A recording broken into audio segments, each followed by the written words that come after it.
Imagine you're chatting online with someone you really connect with. After weeks of talking, you discover they're not a person at all. They're an AI. Would you feel betrayed or just impressed? That's a tricky situation. And what if, in a few years, your doctor or your teacher is an AI? Would you trust them as much as you trust a human being? Welcome back to English on Repeat, where we talk about real-life topics in clear, natural English. I'm Chloe. And I'm Tom. Today's episode is all about artificial intelligence and the future.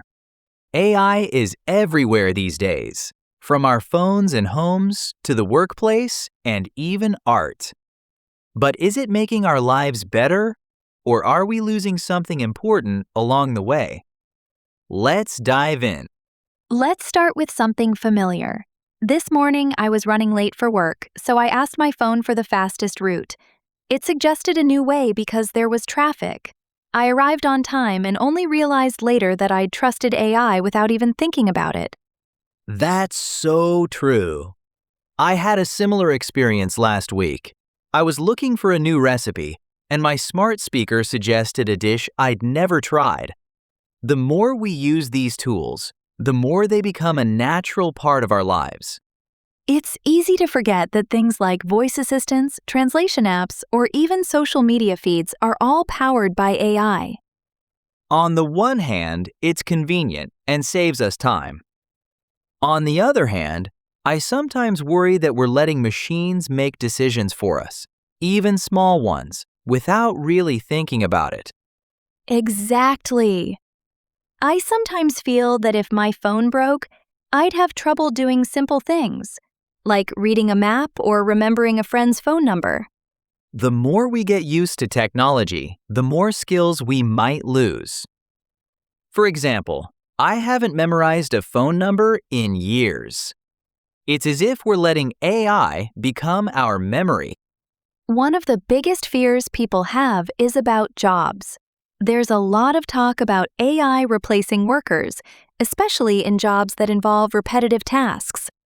Yes, in some factories, robots are already doing most of the work. But it's not only factory jobs. AI is now writing news articles, answering customer service calls, and even helping lawyers with research. In contrast, some experts argue that AI will also create new jobs. For example, someone needs to design, build, and repair these intelligent systems. Plus, there are new jobs in data analysis and cybersecurity. My friend works for a company that uses AI to sort through job applications. She used to read every CV herself, but now the AI does most of the work, and she focuses on interviews instead. She says it gives her more time to actually connect with people. That's a positive side. The more AI handles routine tasks, the more people can focus on creative or human-centered work. However, it can easily change their career or learn new skills, especially if they've been doing the same job for a long time. That's a real problem. If companies introduce AI without helping employees adapt, a lot of people could be left behind. Not only do we need technology, but also investment in training and education so that everyone has a chance to benefit. And let's not forget, some jobs might disappear forever, so it's important for governments and businesses to think about how to support workers during this transition. Let's move on to a question I find fascinating. Can AI be creative? There are programs that can compose music, paint pictures, and even write poetry. But is that real creativity or just imitation? I've actually tried an AI art generator. I gave it a few words and it produced a beautiful picture. It was impressive, but I wondered if it really understood what it was making, or if it was just mixing things it had seen before. Some people say that true creativity comes from human experience, emotions, and the desire to express something unique. AI doesn't feel anything. It just follows patterns in the data. Nevertheless, there are artists who use AI as a tool. For example, A musician might use AI to come up with new melodies, or a designer might use it to generate ideas. In this way, it's more like a partner than a competitor. In contrast, some people worry that if AI can create music, stories, or paintings, human artists might lose their jobs or their sense of purpose. I think it depends on how we use the technology. If we see AI as a source of inspiration, it could help us do things we never imagined. But if we expect machines to replace all human creativity, we might lose something special. I read about an AI painting that sold for thousands of dollars. The buyers knew it was made by a computer, but they still valued it. Maybe AI is already changing our idea of what art actually is. Another big issue is responsibility. If an AI makes a mistake, who should be blamed? For example, imagine a self-driving car causes an accident. Is it the manufacturer, the programmer, or the person sitting in the car? That's a difficult question. Machines don't have a sense of right and wrong, but their actions can have serious consequences. Some people believe we need new laws to decide who is responsible when AI systems make decisions. There's also the problem of bias. If an AI is trained on data that contains prejudice, it might make unfair decisions. For example, there have been cases where AI systems refused loans or jobs to certain groups of people because of hidden bias in the data. And let's not forget privacy. AI systems often collect huge amounts of information about us, our habits, our interests, and even our faces. Some people accept this as the cost of using modern technology, whereas others worry about how their data is used or who might see it. Despite these risks, many people believe that, with the right rules and controls, AI can help us make better, fairer decisions. But it's clear that we need to think carefully about how we use it. I've noticed we've used the phrase, not only, but also, a few times. It's a great way to add extra information and make your English sound more natural. For example, you might say, AI is not only changing the way we work, but also the way we live and communicate. Exactly. You can use it when you want to emphasize that something has more than one important effect or quality. Try using it the next time you're discussing a complex topic. Let's talk about AI in education. Some schools are starting to use AI to personalize lessons for students.